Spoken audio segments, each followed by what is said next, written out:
everyone, and welcome back to Dollspace. I'm TikTok Sam Doll. Actually, I take that back. Oh, wait, no. I remain.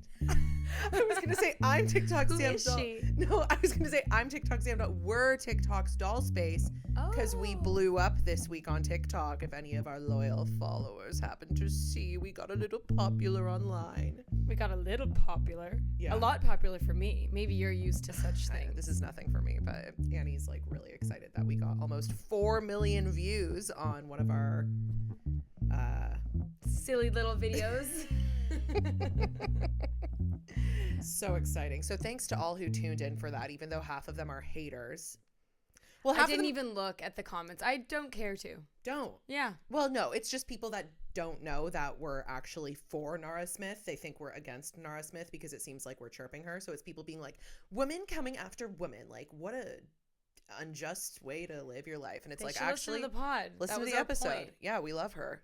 Well, I don't even love I do her. love I her, just maybe. am like, do whatever you want. Everyone else is. Yeah, seriously. I do whatever I want. And Yeah. she should too. I thought that video was so we were laughing about the names, but not about her name. Mm-mm. Her name's gorgeous, Yeah. honestly. I was actually, for the longest time, wanted to name my firstborn daughter Nora. Not the same as Nara. But maybe I will pivot to Nara because Nora's gotten really popular overnight, which is too bad. I really thought I had my finger on the pulse of something.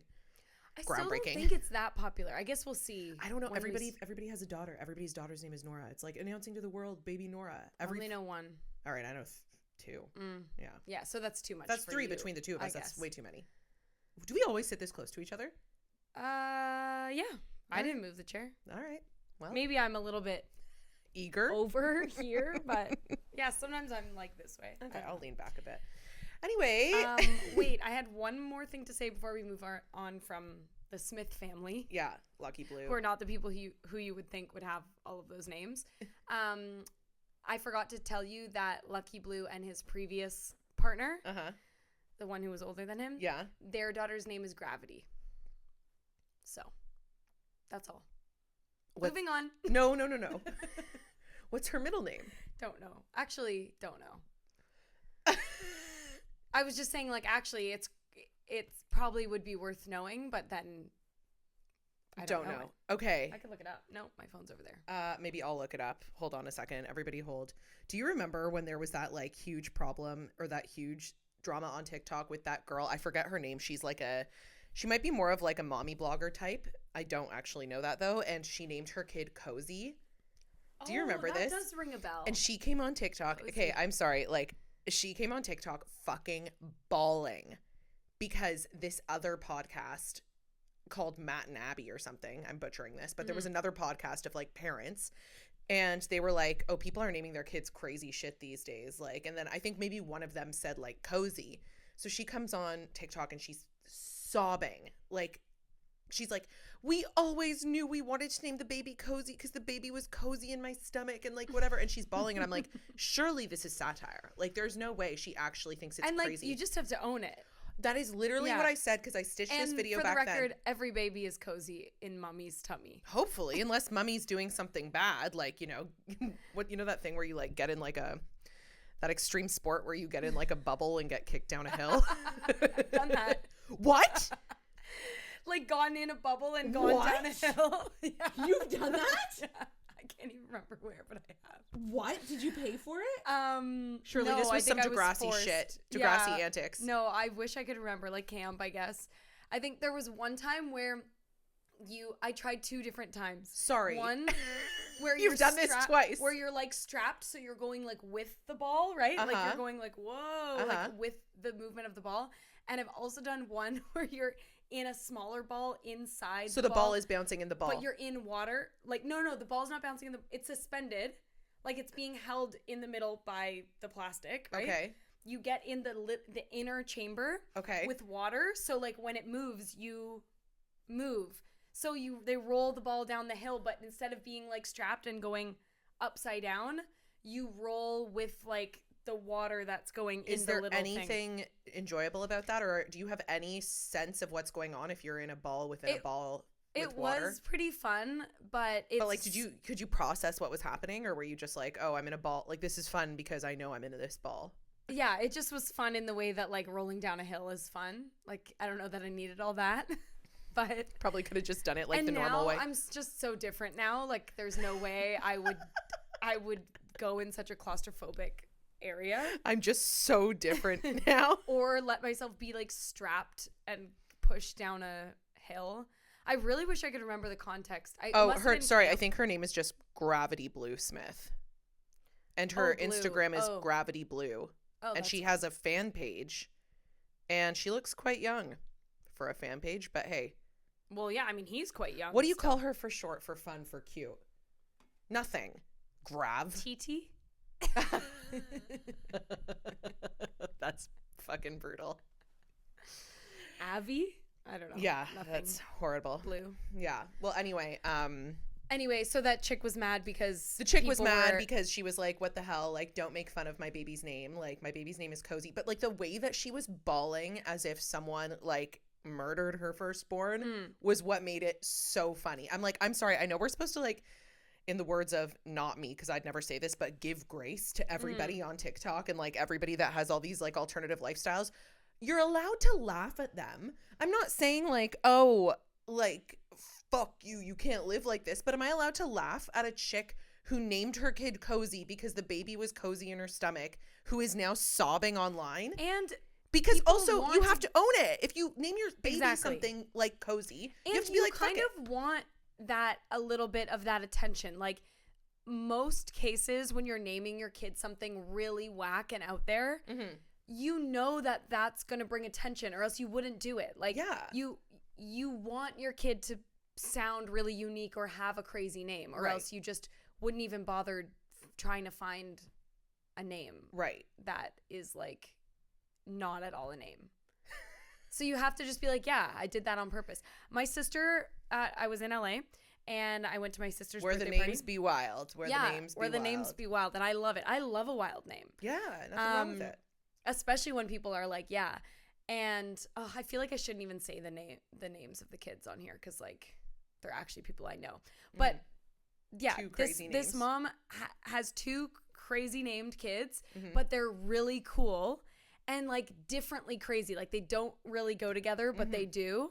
And I was asking her like, and I even said like, I love your kids' names. What was up with that? Like I just said like, what made you even do that? Oh, I'm sure you could say what their names are. Like no one's going to find the kids.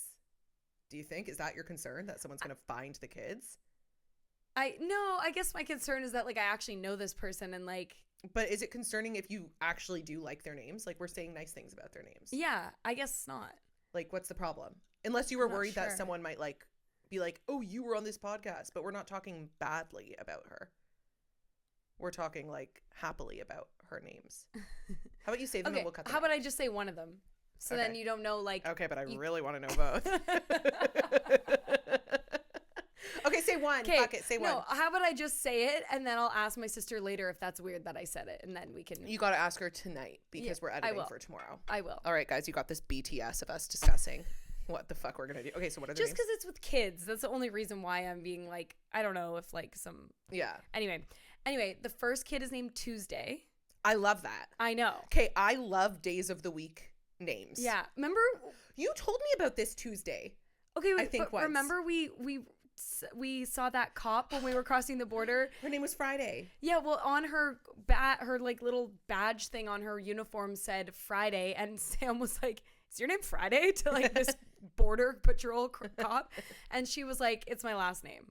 And cool, we were like, last name too. But we were like, "Oh, that's okay." I fucking love the name Tuesday. But I liked Friday. Borderline might name my kid Tuesday. It's cool, and I asked her what's up with that or I just was like, "How did that even come about?" And she said, I always wanted to name my kid Wednesday, and I always thought that was cool. But then my husband was like, "Okay, no, like that's such a character." I've also asked Joe to name my kid Wednesday, and he was like, "No." Yeah, well, the thing is, it was already such a character, but like not so much in pop culture.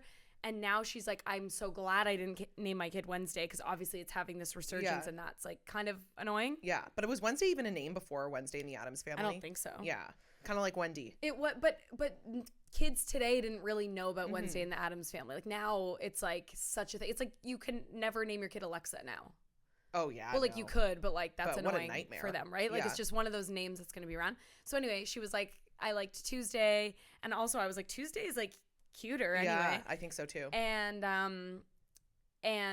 then I was like, and so she was being like, yeah, I'm down to talk about this. You know, she wasn't being like, I know I named my kid Tuesday. Like, I get like this might be a conversation piece in my life. And then the next kid, girl, also a girl, named Silver. Whoa. Isn't okay, that cool? See, for whatever reason, I don't have any issue with those names. Tuesday, no, me neither. Silver, that's what I'm saying. Like, those are sick names. And see what I mean? There's where no, they're like, they're not equally weird, but they don't like go together. It's not like, oh, I have a Tuesday and a Thursday. Is Silver named after like? She said she coming second place. No, she said there was a guy. Her husband was like having a meeting with someone, and like it came up in his calendar when they were in the car, and it said like meeting with like Silver something, a guy. But she was like, oh, cool, that guy has a cool name, and it was when she was pregnant, and then she was like, what about Silver? And then they were like, whoa, that is cool. Hey, nothing wrong with that. But that's the difference. It's like, own it. If you're gonna like, if name you're your gonna kid do something it, like you that, can't cry if someone thinks it's stupid. Like if someone did think Tuesday is a stupid name, which many people very well could, you don't get to be like, I just named my kid Tuesday because I didn't want to name her Wednesday and come on like Instagram sobbing about it. Yeah, then like don't even mention it. Okay. Yeah, don't even bring up her name, please. Then like, babe, don't do it then. And did I not say this last episode, or were we just talking about this in our normal lives? That everyone is having unique names now that like, and a lot of people are doing like older lady names or what we consider an old lady name. So, and then all of the grandmas are going to be like Ashley and Amanda and like Brittany and stuff. And then Grandma Brittany is and crazy. Then like the kids, because the kids are all like Ava. Yeah. There's a million. Oh, well, yeah. Well, I was going to say even an older lady name like. Yeah. Doris or something. Yeah. Yeah.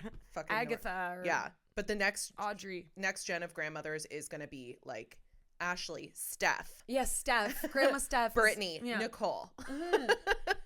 Which is just so wild to think about. And everyone who says like, oh my God, they're not going to be able to get a job or something with those names. It's like, yes, they will. Like, we're in a generation now where everyone's people actually think that? I think that's like a criticism that a lot of people get with wacky names, but it's like wacky names are becoming more normal, and like now you're looking at CEOs that are like Michael and Robert and Sharon and whatever, but like those aren't going to be CEO names in the future. Also, business is changing so much too, where it's business. Like don't ask us how, because we are not business people, but just know business is changing. Yeah, with the times, with whatever. But like, look, Emma and Stella, like. Stellar Eats. Yep, Stellar Eats. Code oh my God, Annie 20. Guys, I fucked up. I totally forgot that we have a partnership going with Relative Skin. I also forgot, and by forgot, I never told you because I was messaging Michelle the other day. Okay, so if everybody knows Michelle Milet from Letterkenny, she's the funniest, coolest chick and super hot, and she started a skincare company. And a while back, she sent me her creams, and then I felt bad continuing to ask her to like re-up me, because then they just became my creams. They're like the cream that I use. I have some in my bag. I'll give you some. I'd love to take a whiff. It's so good. It's so good. Anyway, so we were texting the other day. She was actually listening to Dollspace. She's like, LOL, it is amazing what a little son can do. And my girl. Yeah. And anyway, I was like, okay, give me a promo code for Dollspace. Like, I must have one. So I think it's Dollspace 20. With a 0 or? No, with an O. Oh. Dollspace 20 with an O. Go check out Relative Skin. It's amazing. And of course, check out Stellar Eats, which is Annie 20. Dollspace 20 and Annie 20. It's a good thing they're not both the same. Or maybe that would have been way easier if they were. Yeah. And it would also be easier if we could figure out if we are Dollspace with a 0 or a no. No, we can't figure that out. That'll never be solved. It's a case-by-case basis. It is. It's a 0 or a no, so. Well, it's a case-by-case. Is that username available? And then if it's not, we pivot to a 0 seamlessly. Right. No problem. Anyway, Annie just got back from Los Angeles, City of Angels. I did. Quick trip. You had a good time? I had a great time. Yeah. It was, honestly, the weather was like it was today. I know. So crazy. It was gorgeous. There is a big difference, though, between like 15 and 20 degrees, though. No shit. I forgot how nice 20 degrees is. 20 degrees. There's nothing like it. Yeah. 20 degrees to our Yankees is what, 70? 75? Yeah, 70-ish. Yeah. Okay. And on, what was it, Sunday, you went for dinner with a very fun group I know. All my friends from different aspects of my life, which is beautiful. I know. It was really cute. You had fun? And they also didn't even know I was in town. So Emma was already going to go on that dinner. And then she was like, oh, Annie's here. Yeah. Didn't mention it. Well, yeah, it was that day. No, it was the day before. Emma and I were on a hike and I said like, oh, I keep thinking I have no more time left, but I guess I still have tomorrow night. And she was like, oh, wait, tomorrow night. Come to Felix. I'm going for dinner with all these people that you know. So that was cute. She picked me up and dropped me off, which was necessary because Venice. Yeah. Oh, far. Yeah. It was actually fun because I have all of your locations on my phone. So when that dinner was happening, I was just watching you all inch closer from different areas. Halen from the Palisades. Yes, I know. It was convenient. And I think the Erica was in Long Beach. Yeah. So they were already on the west side. It was the longest for Emma, but at least she could come get me on the way. So. Yeah. And she actually had to go to drop something off for work anyway. Like she had to drop off samples in Venice. So yeah. Oh, nice. Birds. But yeah, that was really cute. We talked about you. We talked about all your good wedding. Things? Yeah. Oh. We talked about this chick that we all You know, sometimes it's fun when when the friend isn't there, then it's like kind of fun to talk a little bit of shit. You could tell me. Oh, her lips are sealed. That's good. That's smart of you. But yes, you also talked about a bitch that you actually don't fuck with. Yeah, it was more about that. It was more about that. Yeah, fair enough. We are actually going to wrap this episode up tonight with a bitch we didn't fuck with because we promised in the last episode we were talking about some drama that happened in our lives and we weren't. I know, and so many people have been like, what's the secret story? Oh. I'm like, it wasn't even a secret story. We just It's a secret story. To talk about it. Yeah, well, we're going to talk about it after we get into some of these questions, which I think we should get into now. Okay. And then maybe later we can mention the Oscars. I feel like the Oscars were just kind of like, whatever. I have nothing to say. Okay, great. Same. Like couldn't say anything. I know. Someone, do you have anything? Borderline, someone like needs to get slapped at the Oscars. Like what those ratings, like what the hell was going on? The only thing that was kind of funny was the Best Picture when it was Al Pacino was like, my eyes see Oppenheimer. But he didn't even go, and my eyes see, which would be weird, but he just went, my eyes see Oppenheimer. And they were like, okay.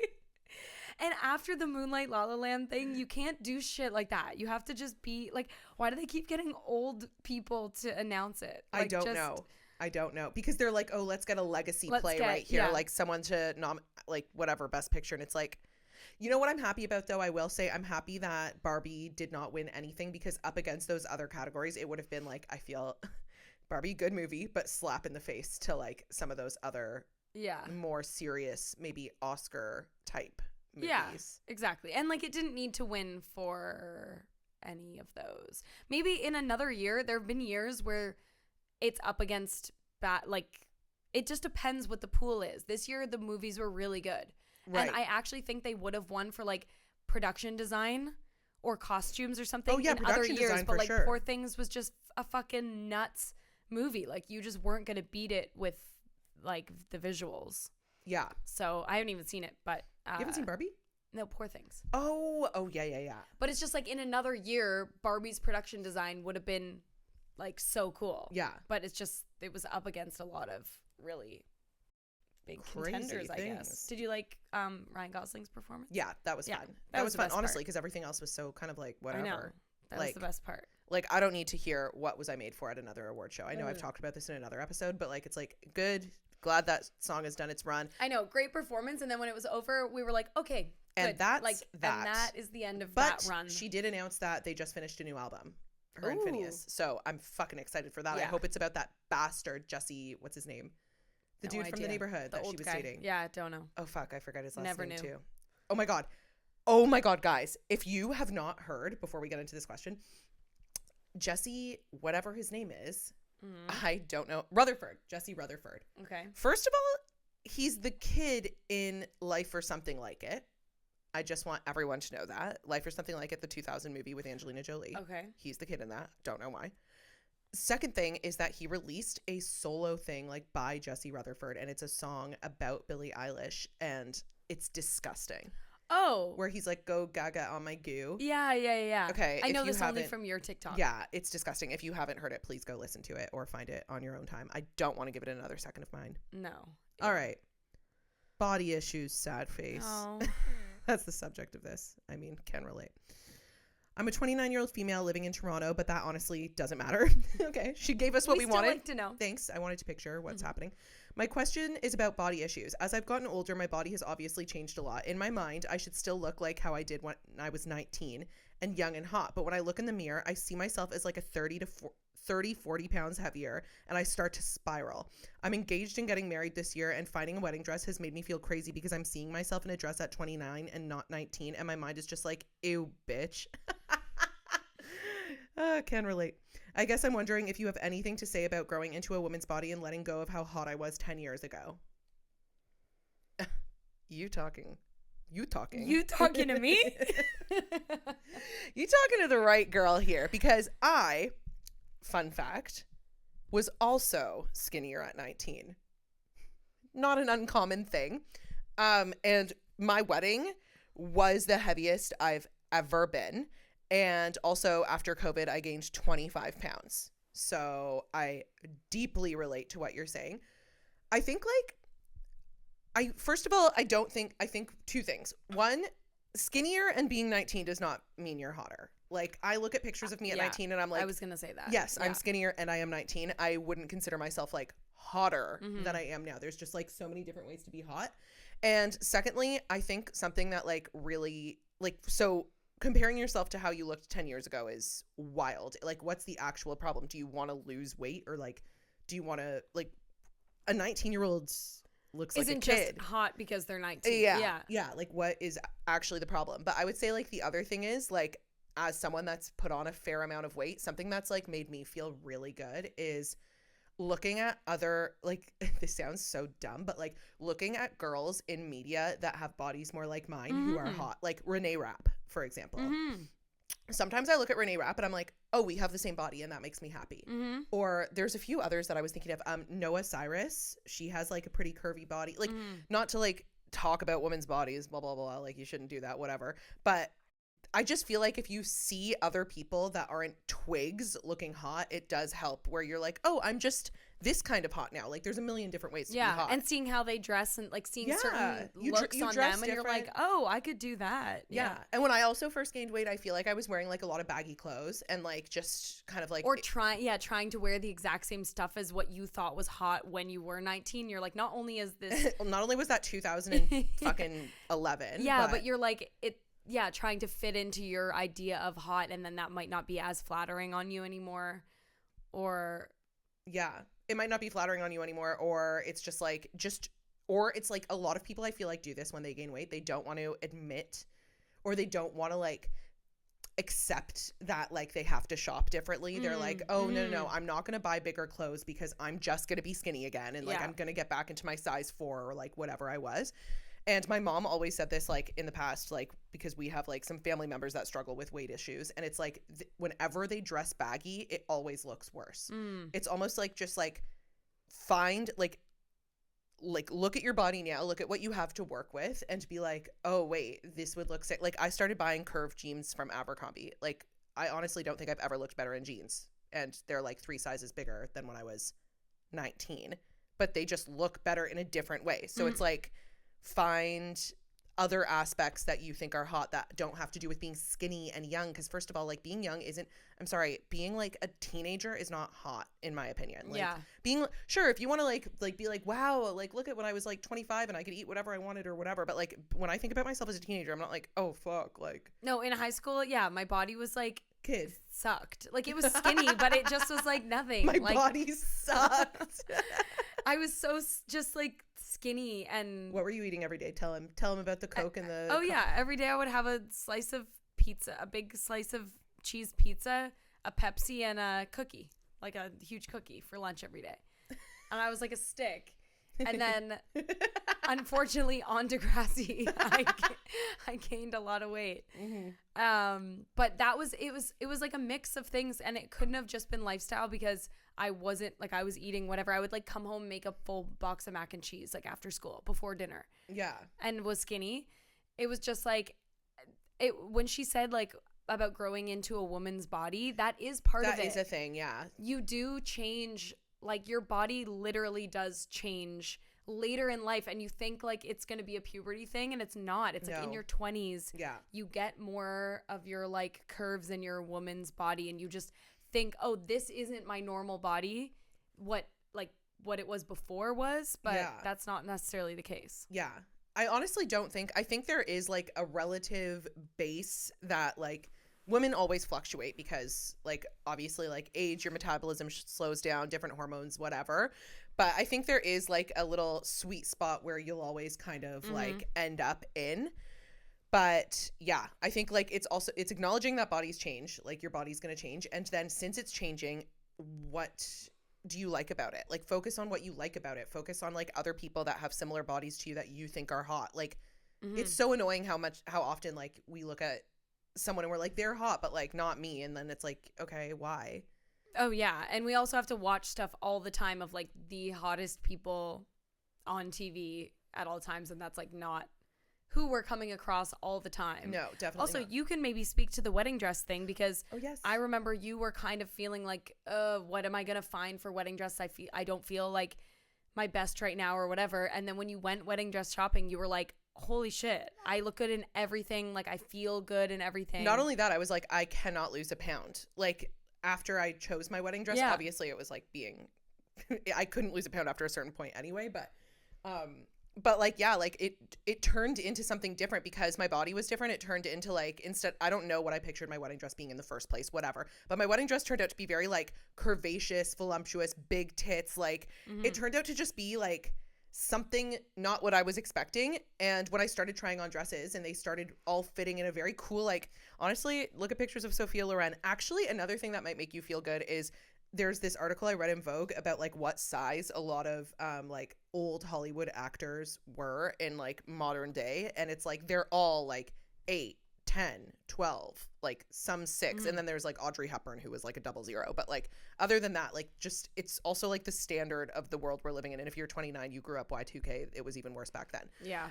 But I will say like I don't know if you've tried on wedding dresses yet, but wedding dresses are just so well made that the right dress, you will wear it and it will not wear you and you'll just look fucking amazing. And it doesn't matter how heavy you are. Like literally we talked about this before. Every bride truly is beautiful. And if you're like, if you have some curves, great. Like the dress is, when you're wearing a nice fucking dress, you almost like want curves. If it's like that and kind. Like you said, they're well made that they're like, they're fitting to your body. There's like, you can accentuate the areas that you want to accentuate. And it's funny, we were just talking about this upstairs before we started, but also you have been saying before, like you're against, trying so hard to look a certain way for this one day. Cause it's like, why would you want to look back and be like, oh my God, I tried so hard for just this one day. And then now I'm always comparing. Well, then you're going to do what this chick is doing now to herself at 19, except on your wedding. And I feel like a lot of people compare. And oh yeah, I made a TikTok about this. On my wedding, I was my heaviest. Actually, that's a lie. I've gotten heavier, but like, not like to look, but on the scale. Remember I told you I hit 150 the other day. I'd never seen that number in my life. It was actually like comical. Like I went upstairs and told Joe, I was like, oh, I have never, but that's okay. But anyway, I think it like did something good for my like brain chemistry because I looked so good on my wedding day. So and good. Like I was like, oh, that's me looking really good. And every time you say to me like, oh, and I'm at my heaviest, I'm like, really? I feel like that's not the case. I know. Like it's so it. Yeah. Exactly. You never know. Like you don't know. Yeah. You know what? You're your own toughest critic too. So remember that. Yeah. Like people are going to see a beautiful bride. They're not going to see what no one else is thinking, oh, weird. She doesn't look like she did when she was a teen. Like no shit. Like it's just you. First of all, stop looking at pictures of yourself when you're 19. Yeah. Start looking at pictures of yourself from like last year, maybe. And even if on this journey to liking your body more or as much, think about what else you like definitely there were times when I had gained weight since high school and I was worried about that too, but I was like, oh, I like my face so much more. Like I've grown into my face, or like I finally know how to do my hair properly or something. Like even if I would be criticizing my body, I would be like, okay, I do look prettier though. Like I know how to do my makeup now, or or like I grew into my face in a better way.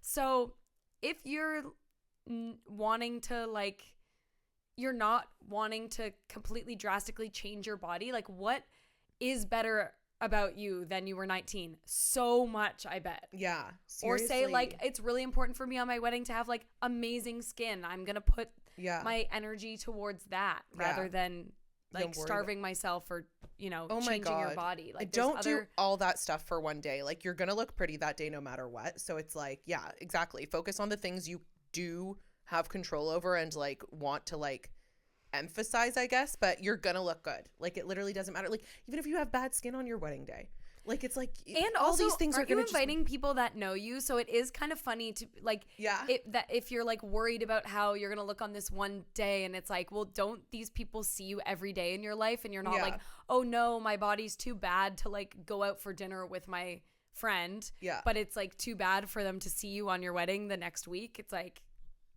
people know what you look like, so you're not like disappointing anyone on your wedding day. Honestly, it's a misconception that you're supposed to look hotter than you ever have on that day, and the fucking trip is you're gonna look hot because you're happy and because you're wearing a nice dress and you're gonna have your hair and makeup done. It's not like you actually have to do all this stuff. Like, brides are gorgeous because they're like radiating like love. It's so and true. Your fiance proposed to you and loves you. So it's like, I mean, we know it's not about that. I know, but it's not about that. Obviously, it like, needed to be said. Yeah, like, our boyfriends are always telling us, like, my husband's always being like, oh, you're beautiful. I'm like, shut up. And he means it. Of course he means it. Like, but it's like almost borderline at this point, like your mom being like, you're beautiful, sweetie. It's like, yeah, I know you think that. I need to hear that from you. Yeah, fuck you. You already gave me this massive rock. Like, I hope so. Now your opinion's basically irrelevant. That's so true. Like, I already know what you think. I know, it's true. The amount of times Luke will like, I just have not even bothered to like do anything to my appearance all day. Like, just been doing God knows what around the house. And then he comes home and he's like, you look beautiful today. And I'm like, shut up. Yeah, fuck you, borderline. And because it's like, it's nice, but it's also like, now I'm kind of concerned about what you think is beautiful. Yeah. Well, no. Honestly, it's not concerning what they think is beautiful, because they actually just think you're beautiful because you're beautiful. I guess. They're just not looking at all the extra things like women look at themselves. It's like actually kind of beautiful. Joe just thinks I'm pretty. Like, it doesn't matter if I'm wearing makeup. Like, I think I'm pretty or pretty with makeup and like after I do gua sha and like if my hair's clean and whatever. But Joe is like just a guy. He's like, oh, that girl is pretty. Yeah. Like, objectively. I'm like, wow, I wish I could see myself like that. I know. And I think Luke thinks that too. It's just funny that you would even say it in those times, because you think of like, wow, you look so pretty as like an acknowledgement of like work something you've done. So it's so funny to be like, not have put any work and then have someone give you that compliment. You're like, are you okay. lying? Well, I'm just sort of like, okay. Oh, all right, I guess, yeah. Okay. Like, nice sketchy to say, but to be like, oh, you look so pretty today. It's like, well, how? How could that be true? Not that I think I look ugly, but it's just like, what prompted your brain to say that to me? Because they think you're pretty. Right, but then wouldn't I just be pretty every day? You are pretty every day, but you don't think that. The problem's you. No, but I guess the idea is like the compliment is given as like, wow. Oh. Well, the compliment not as like, wow, I can't believe you're pretty. It's like the compliment is given as like, oh my God, I'm having a look at you today. Right. Yeah, no, maybe it's just they're having a look at you. That's true. I guess it is usually when he gets home and I haven't seen him. He's having a look at you. Forgot. And you know what? To be fair, I tell Joe he's handsome all the time. And what's he doing different? So true. I'm always like, you look good. What? Okay, you rolled out of bed, didn't put any makeup on, haven't tried doing shit, wore the same outfit as yesterday. And so true. I still think he looks good. That must be the same thing. It must be the same thing. I also tell him he looks toned and skinny. Ah, that's cute. He does look very good these days. Yeah, but I just say it anytime because I good thing he doesn't listen. I know, because I don't want him to feel bad. Oh yeah, I always tell Joe he looks good. Because he's like always concerned about his body, so I just say it like at random times. Like, I don't like wait for it to notice something different. I go, oh my God, you look skinny. Oh my God, Annie. And I just do it. I just pretend. Not that I think he's fat. It's just like, I just go like, just say that, whether you've noticed it or not. Yeah, exactly. Yeah. No. I do that with Joe sometimes too. I'm like, oh my God, like working out every day has actually worked. Or I'll say like, ugh, so annoying. Like, you actually get skinny when you try working out. And I'll say that very often. But he also says that shit to me. But but with me, it's actually a lie, which is funny. Now I'm wondering if it's actually a lie. Maybe he also has the thing where he's like, oh, just say it. She's fucking pretty. It's the least I can do when I walk in the door. Well, it's nice. Well, anyway, let us know if that helps. Your fiance thinks that too. Anyway, we think you're pretty. Like, everybody's pretty and all brides are beautiful and you're going to be a gorgeous bitch. Okay, this one is kind of funny, and it's kind of funny that this person asked us this because Annie and I have a fear of birds. Okay, but I think we're still going to be on your side. The subject is, am I a crybaby? Love the podcast. I'm writing in because I need an outside perspective. My boyfriend says that I'm a bit too sensitive because I can't stop crying about the death of my budgie. I know a lot of people don't like birds, but he was my little friend. Oh, budgie. I think that my boyfriend was not a fan of him because he pooped on his shoulder one time. Aww. How can I make my boyfriend understand that pets matter? Or maybe I am too sensitive. It's been 4 days. Oh, that's not long at all. Okay, like, do you think this is a friend trolling us, or do you think this is a real person? Oh. It's crybaby@hotmail.com. I think that my boyfriend was not a fan of him because he pooped on his shoulder one time. I just feel like that's funny. I just don't think our friend would write that in because I don't think any of our friends would want us to talk about this. No shade to this question. No, I'm thinking our friend made up this whole thing. No, but I think our friend would only do that if they wanted us to talk about the budgie. Like that friend with the penis. Yeah. With the forest to explore. Yes. Like wanted us to talk about that topic. Right. And yeah, you're right. Our friends probably wouldn't care if we talked about... I don't think any of our friends would think like, oh, I hope they talk about like the love of a pet. Okay. Actually, I can think of one friend. Yeah, actually, one of our friends is probably like really hoping we talk about the love of a pet. And actually, one of those friends is maybe me because I really do love talking about the love of a pet. And this doesn't have it to do with a bird. No, I mean, like she even acknowledges I know a lot of people don't like birds, and it's true. We don't get it. Like it's kind of like people that have like a lizard as a little friend. It's like, you know, I see that you have a little bond with that lizard, and I don't relate to it at all, but that's okay. Yeah. I think it is insane for your boyfriend to like be mad that you're sad about the bird. I know. That's wild. It's only been 4 days. Calling you sensitive. I think we were about to say 4 months. Okay, that would be too much. I mean, well, I don't know. Grieving. Everyone grieves differently. Exactly. If he was your little friend. He was your little friend. And you know what? Just so you know, I think that our little friends might come back to us. So just know that that's something I truly think. Little souls of little pets sometimes find us again. Sam says that to her dog every single day. Every single day. She says, find me in the next life. I say, find me in every lifetime. Right, in every lifetime. And she like stares dead past my face like, do you have any fucking cheese or something, bitch? Like, stop looking at me. But yeah, I think it is completely reasonable. Like, people that have birds love birds. Like, you love a bird, you love that as your pet. Like, of course you should be able to mourn the death of your bird. That's sad. Could it talk? You can't respond. I don't think a budgie talks. Budgies were very 80s pets. Yeah, like, a budgie. I haven't heard that in a while. My parents had a budgie. Like, it was like a very like hip 70s, 80s thing to have like a sexy bird cage in your living room, and there'd be like a fucking bird in there. And my uncle, wait, this is actually a crazy story. My uncle who is a millionaire, bought this crazy parrot once, and it was like a macaw. Or a macabre. I don't know what it was called, but whatever. This parrot, he went to the pet store. This is like in the 70s, early 80s. And there was this one, and it was like a foreign specimen. Like it was like a blue macabre or something. And it was massive. It was like my size. It was like 5 feet tall. I think it's macaw. Macaw. Yeah. That makes more sense because of caw. So not a linguist, but I'll take a look. It's onomatopoeia. It's an onomatopoeia, yeah. Macaw. Holy crap.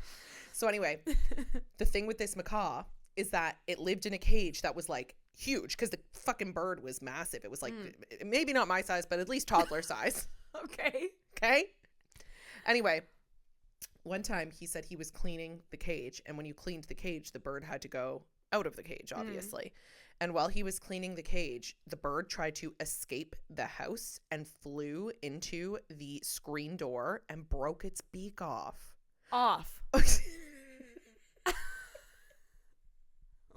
Okay. Horrifying. So they called the guy. Oh, I totally forgot that there was a bidding war for the macaw at the store.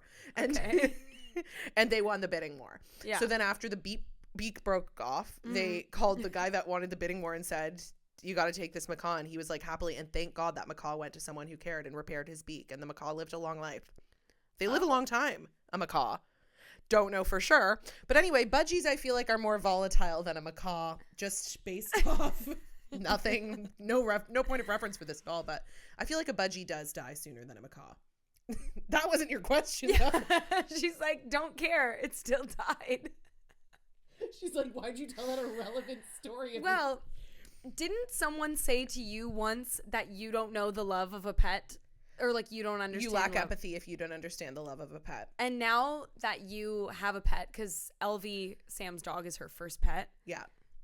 What do you think about people who don't? I don't think you understand until you have a pet. Like not to sound like I can obviously try to empathize, but like when people's dogs died before I had a dog, I was like, it's a dog. Yeah. It never even occurred to me that it would like, and people would always in response say, no, it's part of the family. And I'd go, okay, can't relate. I don't fucking know what it's like. To me, I come to your house, this thing's filthy, it's on the ground, I don't have these, there's hair everywhere. Like I don't care that your dog died. Like I don't. So I think the boyfriend is doing that, which isn't great, but it's like it gives some perspective. If he's like never had a pet, then a bird would be really no. But here's where I think he's wrong. I think he's wrong too. Yeah. I'm just saying this. I understand. Why. Sure, maybe you don't get it because you don't care about birds and you've never had a pet. Like even I at this point, because I'm so obsessed with animals, I think I would fucking cry if someone's bird died and they were upset about it.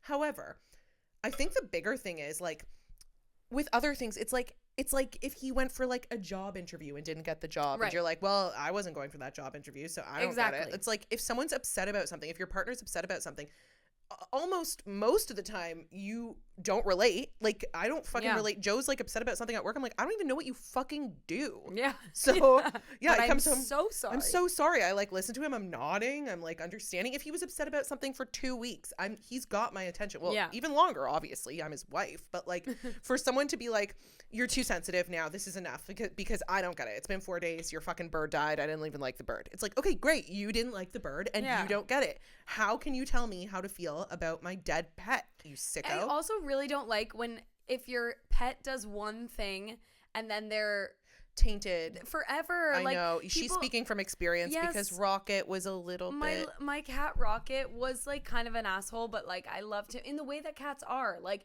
he didn't always like to be touched and like he would whatever he would by me, but like when a lot of people who don't know cats don't know how to approach them, and especially dog people. Cats get such a bad rap because dog people are just so used to the thing like coming and like jumping on them and loving them instantly, even if it's a stranger. But cats, like you really have to warm up to them, and you can't just go like full force touching a cat. Like it just doesn't want that sometimes.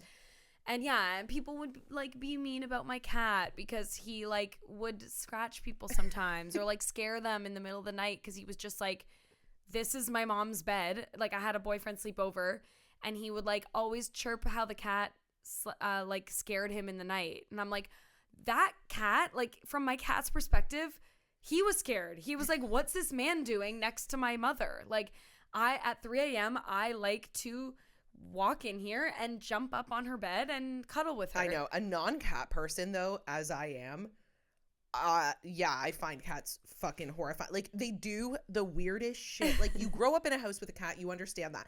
Like from my perspective, exactly. It's purely experience. Like, it's gotta be for sure because everything else is like for the average Joe, that is actually so scary. Like no, it's the same reason. It's the same with dogs though. Like I've never had a dog, never had one growing up, and I'm not super like. I don't feel at ease with dogs like other people do, like other people feel about cats. Like when a dog comes running to the door and thinks it's okay to like jump on me and charge at me, that scares me like a cat coming into a room in the middle of the night scares others. Oh my God. Okay.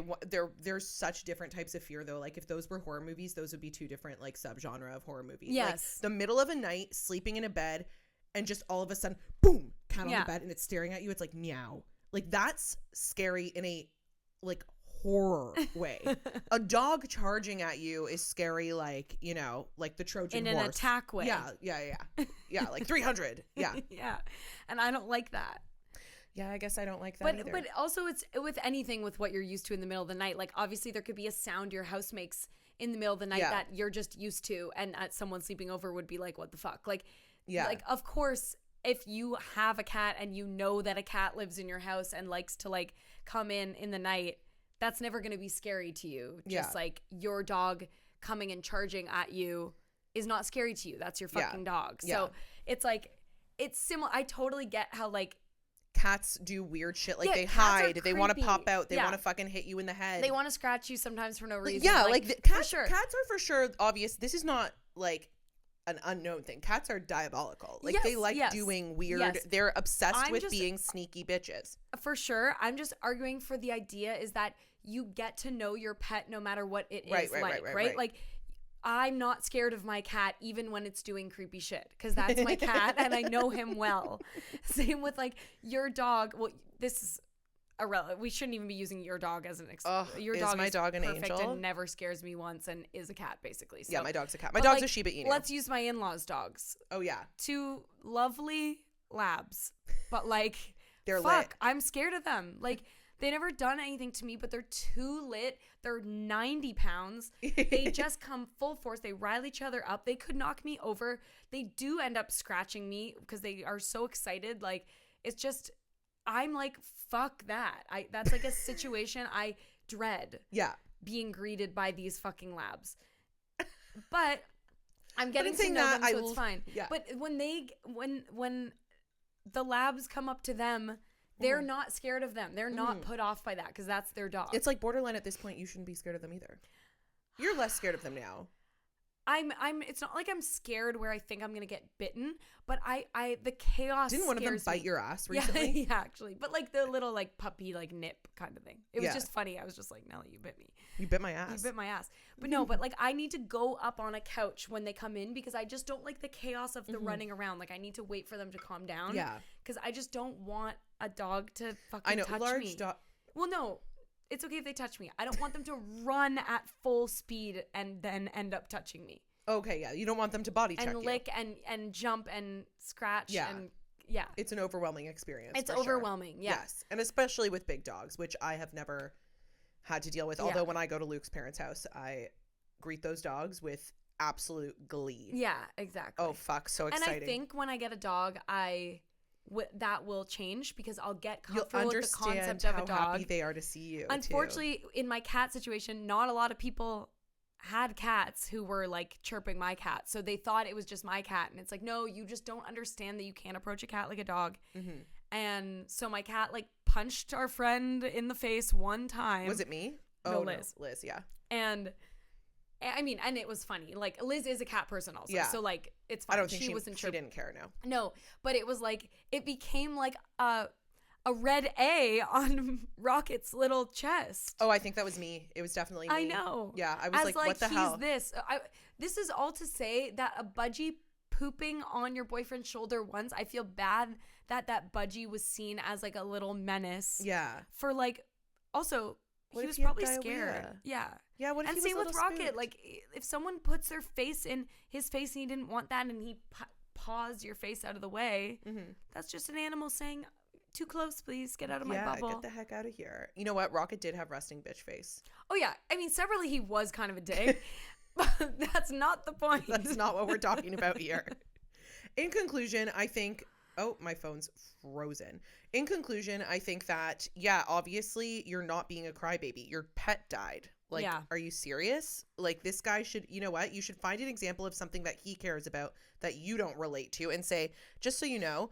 I don't make you feel bad about things that you're upset about that I don't understand. Yes. And let him know that. And let him know that it's crazy to be like that. Yeah. And it's only been 4 days. And it's only been 4 days. What a dick. I'm sorry about your budgie. Yeah, sorry about your budgie. You should get another one just to spite him. Oh my God, get another budgie. Get another budgie. Get another budgie. Booch, booch, booch, booch, booch, booch, booch.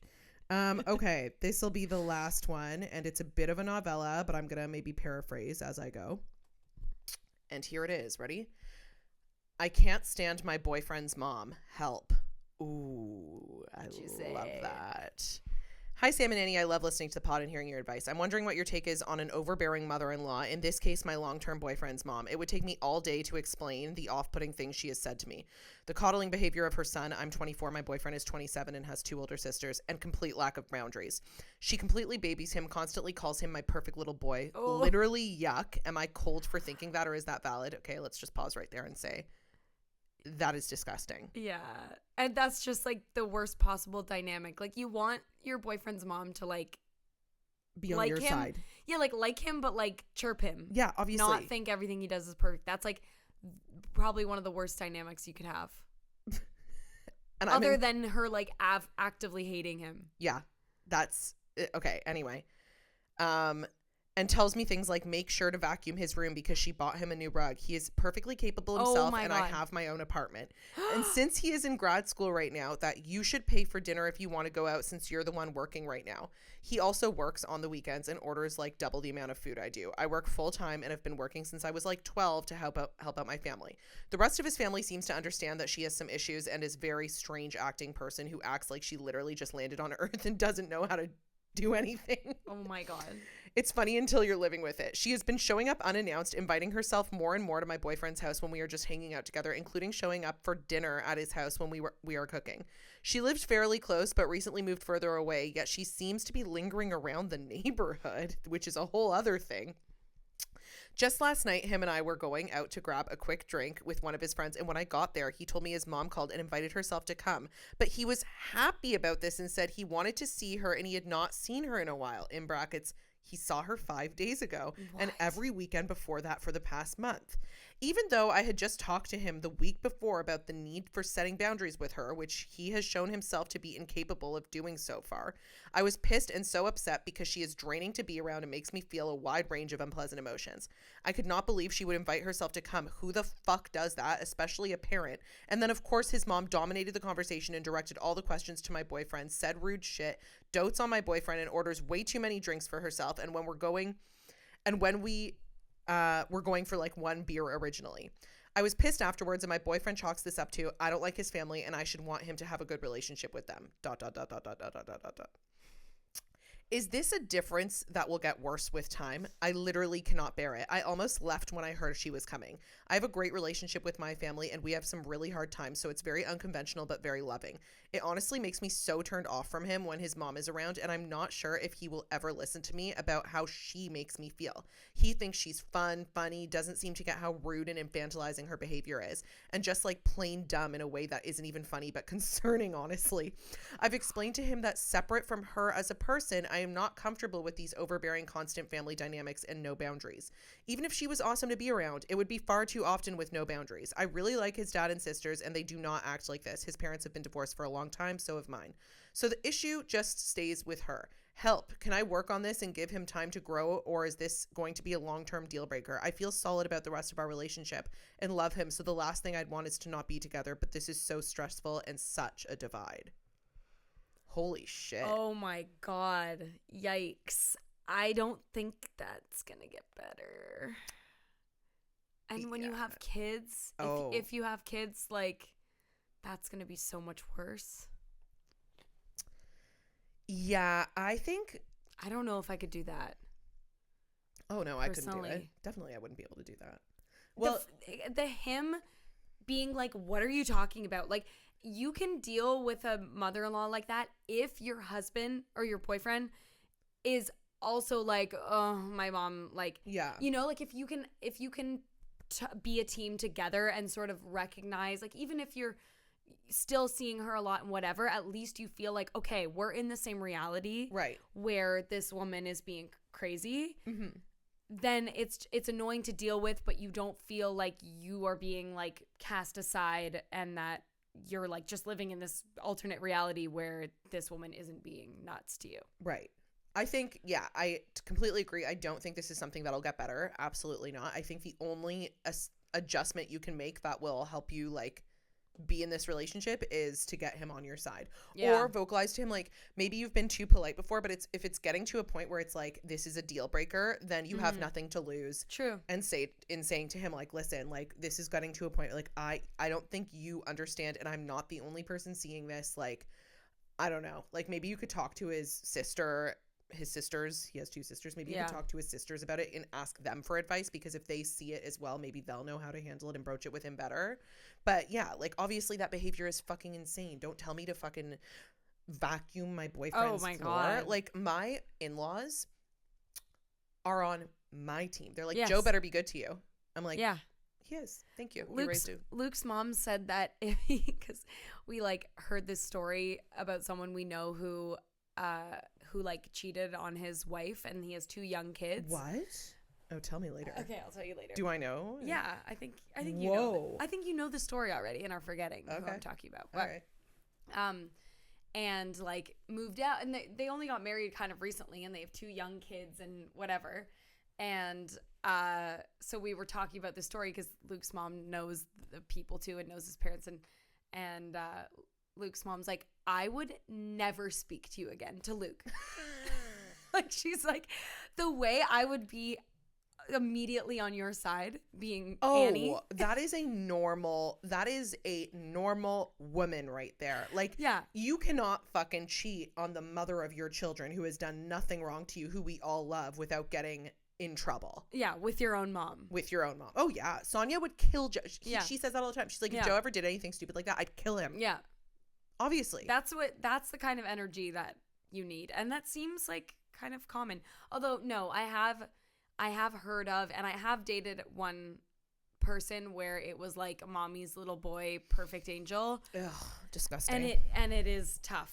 I mean, that relationship wasn't really going to go further. So I think at the time it didn't feel like this was going to be my problem. But since it sounds like you're more like serious with this guy. I mean, you're still only 24 too. Oh, true.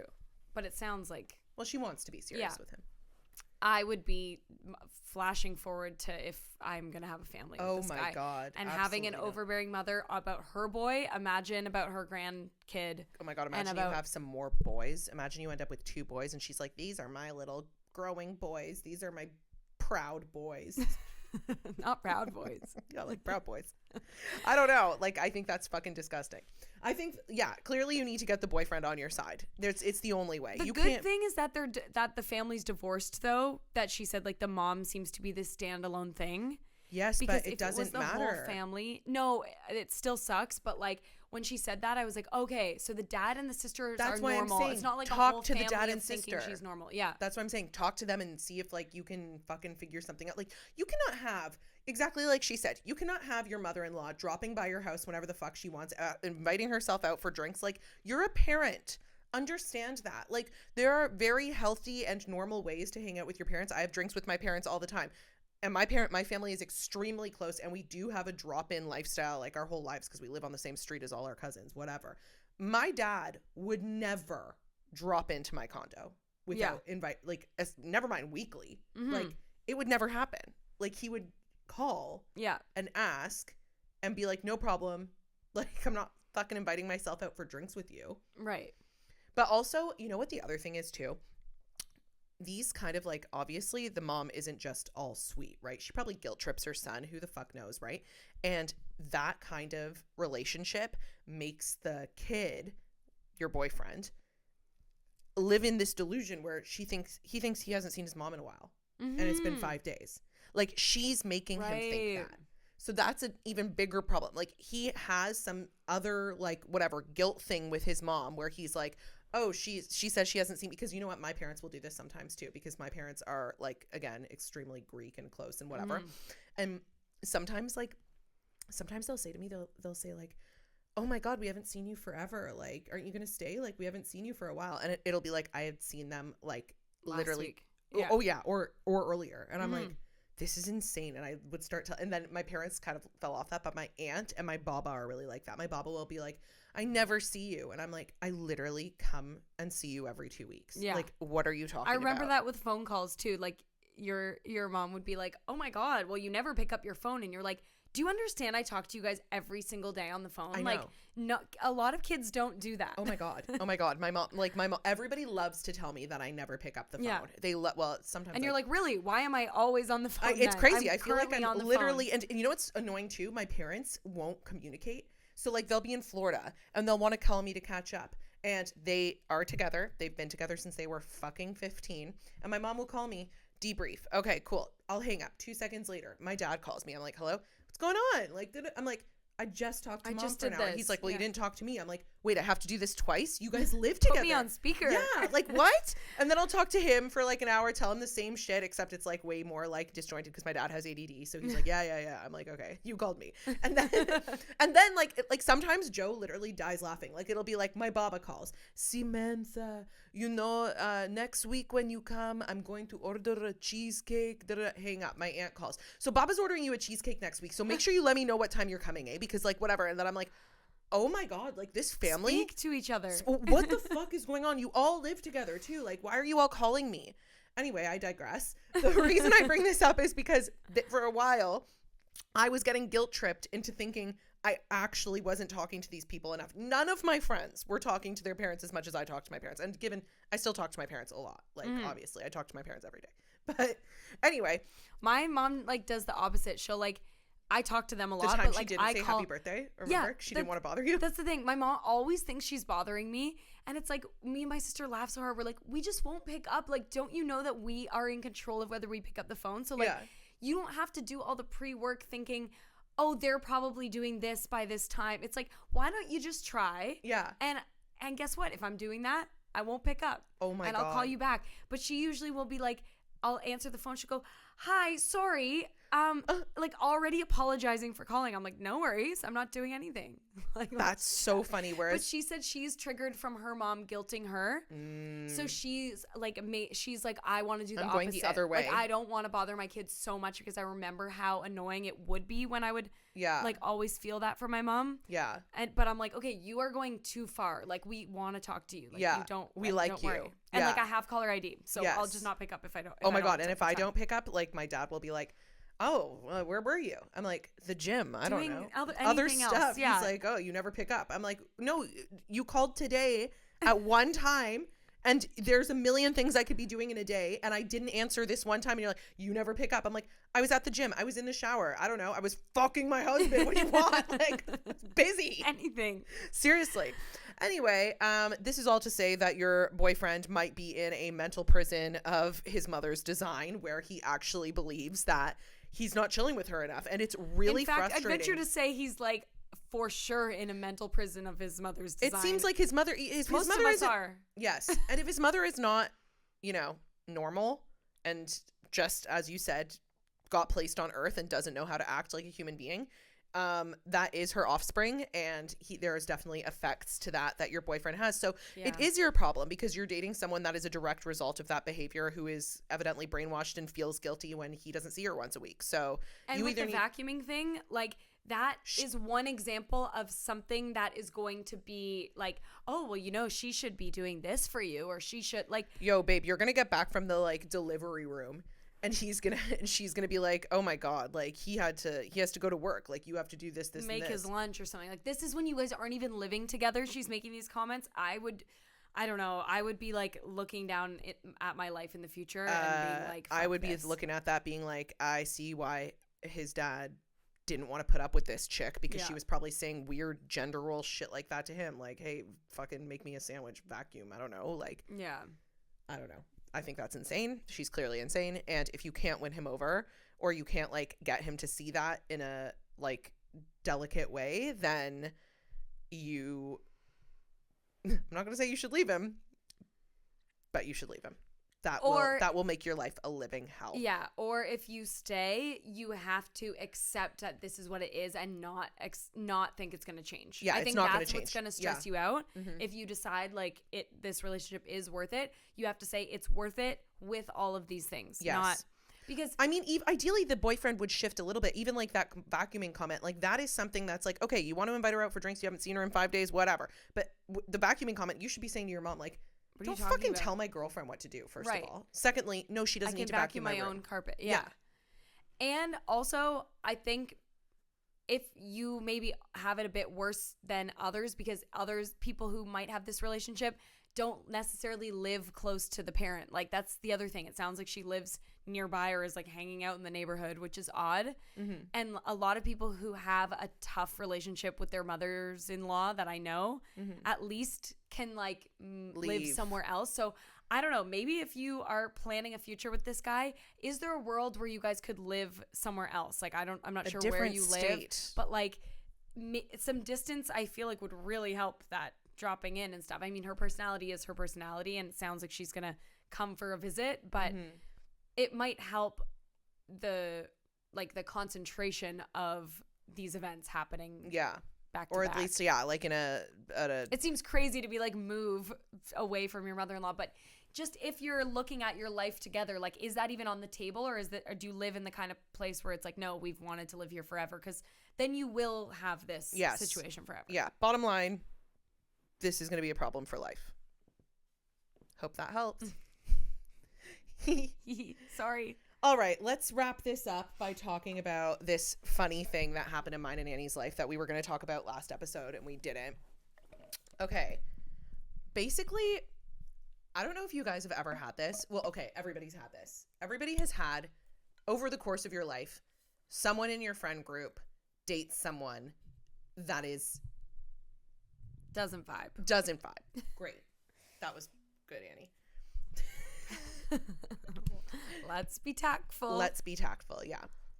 And when you're younger, I feel like that's like kind of like whatever. Like, am I attached to the tree? Yeah. Okay, there. And when you're younger, that's kind of like whatever. Like, over the course of your life, someone's ultimately going to date someone. Like, there are people come in and out of your friend group, which is actually kind of cute. Like, when you look back at it later, you're like, oh, remember that person's ex-boyfriend or girlfriend, or like that person was in the picture then, like whatever. Yeah, it's so funny when it's for special events in your life too, and like someone's memorialized at this event. Yes, exactly. Yeah. So, oh my God, yeah, like Liz's ex at your 30th. Yes, and my engagement party. And your engagement party was the same guy? Yeah. Oh, yeah. Yeah, he was at my engagement party, and like, anyway. That's so funny. So anyway, we had a friend recently that was dating someone who, like, now we're all in our 30s, right? Okay. So he started bringing this girl around, and we all met her on separate occasions. And the first time I met her, I was like, interesting. It's so rare at this point in my life, like as a 30-year-old, that I meet someone that I cannot hang out with. Like, it never happens. Like, how often do you meet someone that you literally are like, I don't even know how to talk to you? But whatever. I'm also kind of a bitch, so I don't even think about it after. So maybe a few weeks later, I call Annie and I'm like, I don't know, I met this chick and like something's weird. Like dangerous weird. Like just continue. Am I wrong? Just no, definitely like, yeah, off. And Annie's like, I didn't think dangerous weird at first. I just was like, whoa, like, yeah, same thing. I just was like, whoa, hard to hang with. Oh, I guess. I thought like weird, but also this is the kind of chick that pulls some shit. Like, this is the kind of chick that does some shady shit. I thought that later, but like my first impression was just like, oh my God, what a difficult like hang. Like what a uncomfortable isn't even the word, just like laboring. Yeah, laboring conversation, social situation I was just in for a while. Yes. And okay, there's a few things that like added to me thinking that she was perhaps dangerous. One is that she said multiple times, this is the night I meet her, she says multiple times that she's not in it for the money. So I'm like, in it meaning dating in the relationship with our friend for the money. She says it like a few times and I'm like, okay. And as Annie said, the woman doth protest too much, because she continued to say that they were together for like how long? Like 4 months, 3 months? I don't know. While, yeah. right? I think since the fall or something. Yeah, a while. Anyway, so like she would say it to anyone that asked. Like she walked up to Tori at your Christmas party, and this is the funniest thing in the world. My friend Tori, who is not in the St. Catharines crew, she's from Toronto. She was just staying at Annie's house for this Christmas party, and she walks into the party, and this chick walks up to her and goes, I'm not with him for the money, the house, or the jag. And Tori's like, who are you? And who are you talking about?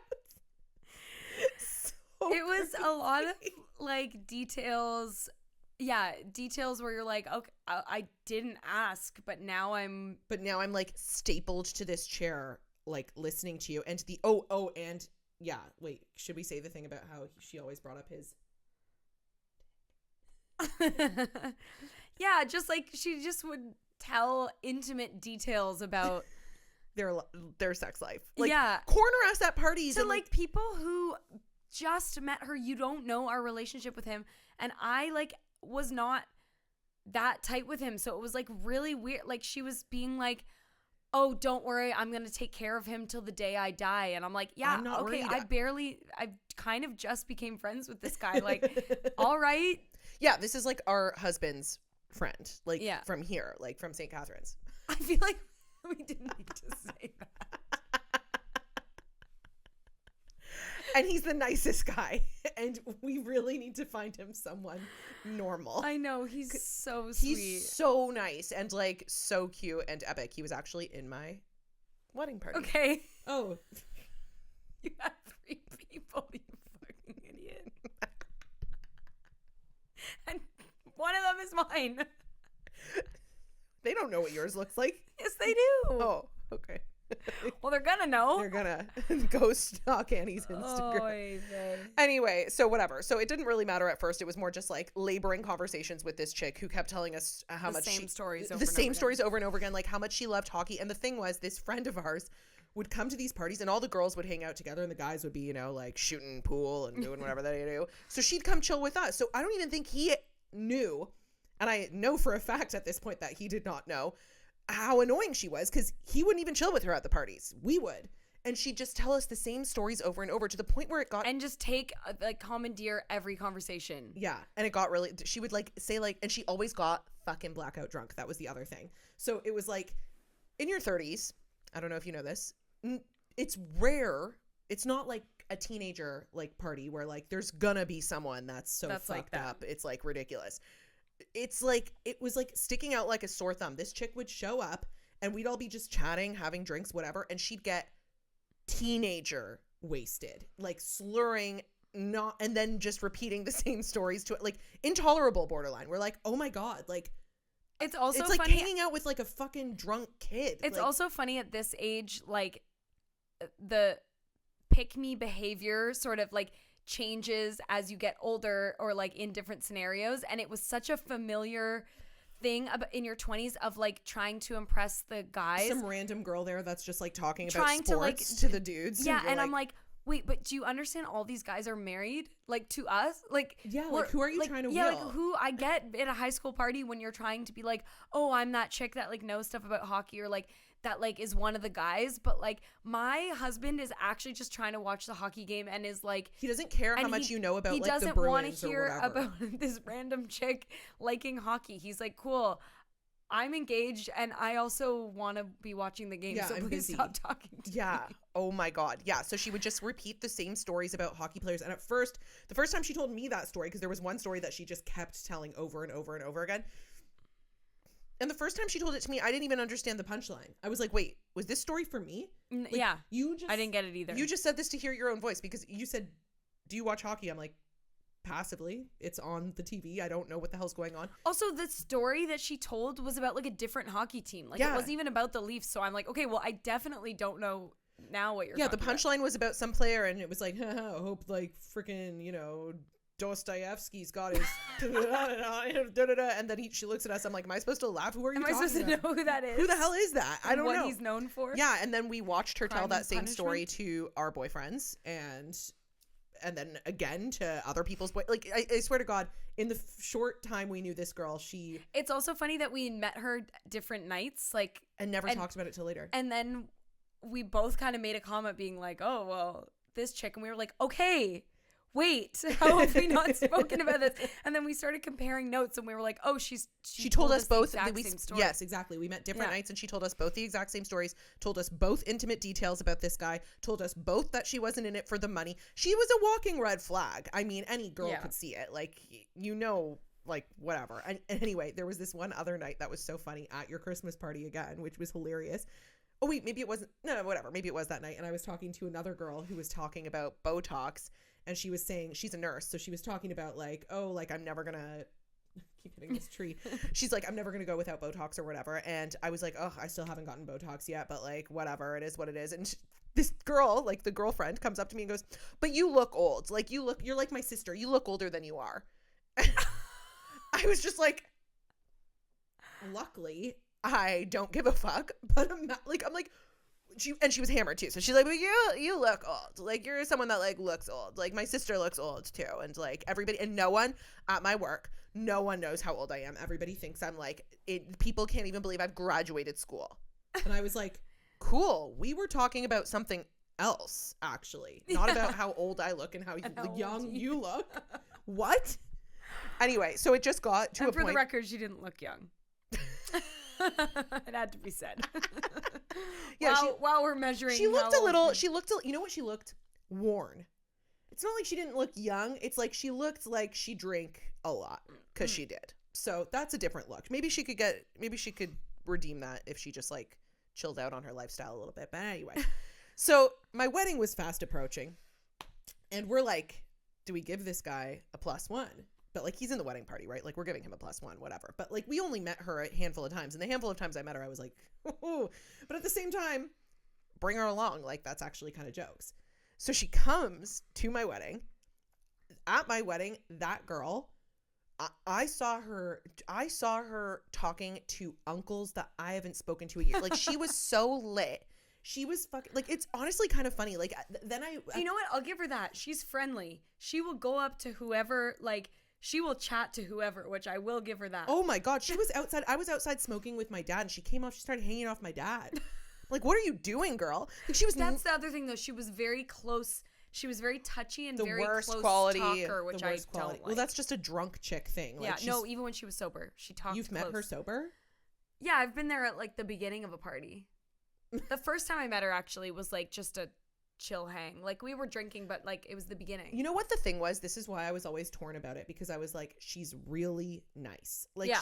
She's not a mean person. No, not at all. The problem was, if my brother or one of my guy friends, that was like my guy friend, not Joe's guy friend, brought this girl around, I would fucking lose it. Like, if my brother brought that girl home and she was just hammered everywhere, talking to everybody how she's not in it for the money, telling everybody about my brother's dick and like whatever, I'd be like, this chick's gotta go. Like, this woman is like, nice or not, she's a basket case. Like, not even basket case. Like, she's just want to be around. Yeah. Like, if we were maybe like 19 and this chick shows up drunk all the time and talking about that stuff, like, okay. Yeah. But like at 30, it's like, it was just, like I said before, it was like sticking out like a sore thumb. Yes, exactly. It was like such we get along with everyone so well. It's been a long time since I haven't gotten along with someone that I've met. Oh my God. It never happens. Yeah. Like, literally, it's so rare. And we did get along. I guess we got along. From her eyes, I think we got along. Oh my God. I would just leave every interaction like, holy fuck. Okay.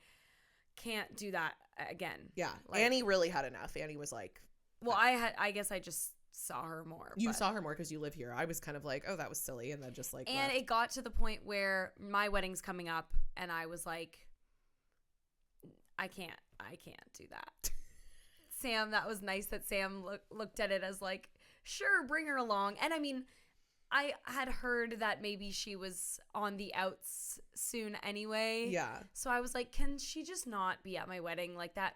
Because she's not the type that is something that completely changes the vibe. If you have a blackout drunk girl at your cocktail party, it does change the vibe. And I don't know anybody else that gets like that. Like, every time she would show up at a party and I'd be stuck talking to her, it's like, whatever, she's calling me old, whatever the hell she's doing. But it's like, it was more like, oh my God, like, I was just still functioning. Took a lot out of you. Yeah, like, I was still highbrow functioning as an adult, and now I feel like I'm babysitting or I'm talking to a kid, or like, it just, my vibe is completely different now. And she's not someone who would be like, it's like, oh, just bring her, like, she'll just be quiet in a corner. It's like, no, I actually she was not at my wedding.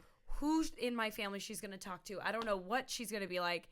I just didn't, and my wedding's smaller than yours. I just was like, I don't want that at all. Yeah. Yeah. So luckily I didn't give the guy a +1 in the hopes that that wouldn't put in his mind that he should invite her. But I was like, obviously, if they're still together by my wedding time, I'll say she can come. Like, I'm not trying to be a huge asshole. I just was like, let's not put in his mind that they're a couple. Yes. Yeah. Because and he also was kind of like, you couldn't tell what he thought of the whole thing. Yeah. But the bottom line that we would always say after we left an interaction with her was like, I wish he chilled with her the entire night instead of us, because then maybe he would notice that like she's just going around telling everybody about his money and his dick. Yeah.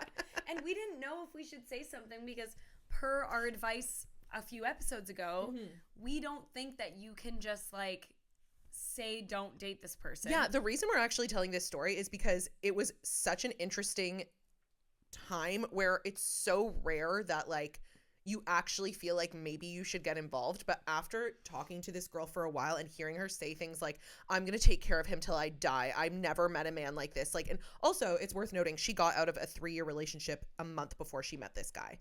So like she's telling the girls this outside. We were outside having a smoke and she was like telling me and other Sam that, and we were just like, I mean, it had fucking red flag all over it. Like it was just like, oh my God. And it's like, this is the kind of chick that will poke a hole in a condom and get knocked up. And that was a legitimate fear I had in my head. I'm like, I think she is so like attached to you and very clearly for the money, among other things. For life. And for life. Like you're my Valentine for life. Like you're my whatever for life. That was right before they broke up, right? Yeah. Yeah, that I was like, this is almost like borderline someone has to say something, because if this were my brother, I would for sure say something to him. I'd be like, this woman is not right. And like, we care about this guy. And we care about this guy. So we went on, like in our minds and in our hearts, going back and forth, like, do you actually get to say something to a grown man? Like, do you actually get to be like, you know what? I don't know what to tell you. Yeah, this chick don't like your girlfriend. Yeah, like, but by the way, it wasn't just us. Like, every girl in our friend group had a problem with this chick. Not one stone unturned. It's not like we were just being bitches. It's like everybody else had a problem with it. So I'm like, maybe someone should say something. And ultimately we decided not to, because whatever, it's like a grown up and you can't do anything about it. But I came dangerously close. We could tell he kind of knew, so it was sort of like, okay, well. But then one of our friends did say something. That was the fucking epic part, and she did it so perfectly, because before we weren't sure how we'd even bring it up, and then our friend got hammered at her own birthday party and was just like, you gotta cut it off, man. I think he gave her an opening, like he said something, and I think she like asked permission to like she said, may I speak freely? Yeah, and he was said, like, yeah, and then she just let it rip, and he was like, okay. And he dumped her 2 days later, and that was for the best. But it was like actually the most dramatic thing in our lives for like 4 months. Like every interaction with her, we left being like more scared. It was like insane. My wedding was so funny. She was on the bus. My wedding, I went home with her. She was asleep on my shoulder. I'm never going to see this chick again. I wish someone took a picture of that, because that's so funny. She was literally asleep on my shoulder the ride back to the hotel from my wedding. I'm like, who are you? So funny. She's like, you looked amazing tonight, bitch. I'm like, oh my God. Like, see, she was like nice. She was kind of funny, but she was just like such a train wreck. It's like, love that for maybe like meeting a bitch a night out in a bathroom and like, okay, whatever. Tell me your hockey stories and I'll just dip. But like, not for like dating a friend who's trying to settle down. And not for this friend group that gets together so much and like the girls are all friends. Every girl have a problem with her. Like, you can't. Like, I mean, you can obviously, but like you and the mother-in-law, like the girl and the mother-in-law, it's like tough road ahead. If this person isn't going to change and every single person has a problem with her, I don't know. I don't think your life's going to be easy. Like, obviously people get married to people other people don't like all the time, and you have to make an effort, but I don't know. It doesn't get better.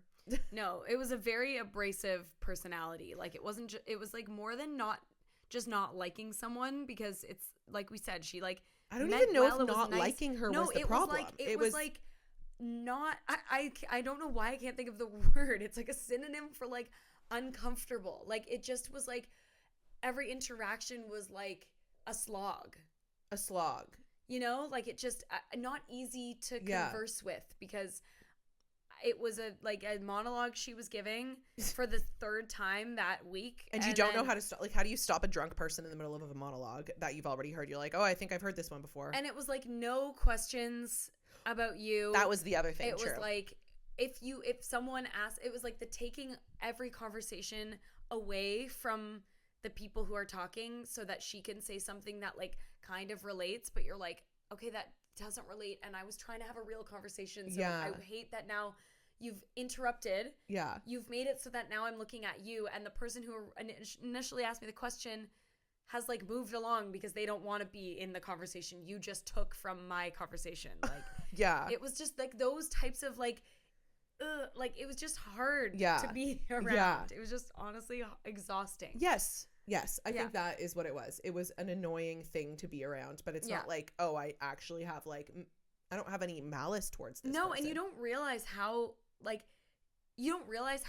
much conversations do naturally flow until you're with someone that like will not ask you a single question and just repeat the same stories over and over again and be blackout. And talk so close to you and it's just like, I'm like, wow, I really am out here having great interactions. I'm taking advantage of every conversation I have. Just every conversation goes well, I guess, because this was so That's glaring. why it was notable. Yes, that's why it was so funny. That's why the first night I met her was like such a weird impression. It wasn't like, oh, this girl's a bitch or I don't like her or I don't whatever. But it was more like, whoa, that wasn't chill somehow. Yeah, like socially you have not vibed with what's going on here. Yeah, you're really not reading the room maybe. I'm socially vibing with a lot of people. Yeah. Like, and a lot of I actually say I socially vibe with 99% of people I meet. Like, we're vibing. Like, how often is someone like really not fucking with you, like to that point? Yeah. Never. The only times when I don't socially vibe with people are when they don't give the right reaction to things. Oh yeah, you hate that. Or they give either an outsized reaction or like a too underwhelming reaction to something. Yes, I also don't like that. An example of this is if like you've been talking to someone over email for a long time and your email exchanges are really like friendly and fun, and then you see them out, like you finally meet up and they're just like, hey. And it's like, no, hey. No, say like, oh my God. Wow, nice to put a face to the name. Yes, say more. Like, don't be like that. Example. I hate that. Great example. Like someone you know or someone you know of is just like, hey. You're like, what? Like. Yeah, if you've never met someone. But we're meeting in person now. This is a new thing. Yeah, no recognition at all. Also, I really don't like when people have too big of a reaction to something that doesn't need it. Like what? Like if I'm like, oh yeah, and I ordered these little like matchbooks for my wedding, so that like I'll just have those. Mm-hmm. Oh my God, that's amazing. Oh, ingenuine. And you're like, well, it's not amazing. Well, I mean, that's pretty amazing.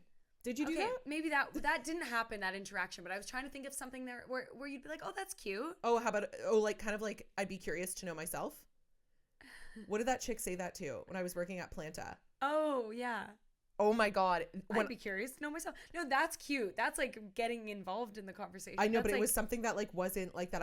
It was more like, I wish I knew why there's always so much construction or something. You know what I mean? Like a throwaway comment. Like I was like, I wish this fucking construction would stop. What is going on out there? And she's like, I'd be curious to know myself.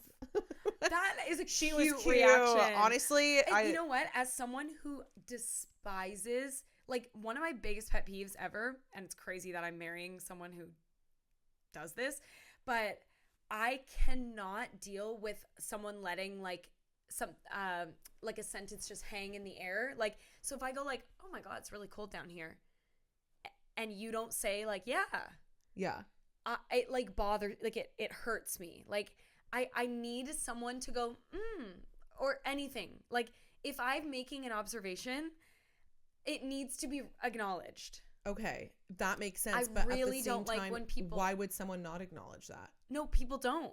Luke doesn't.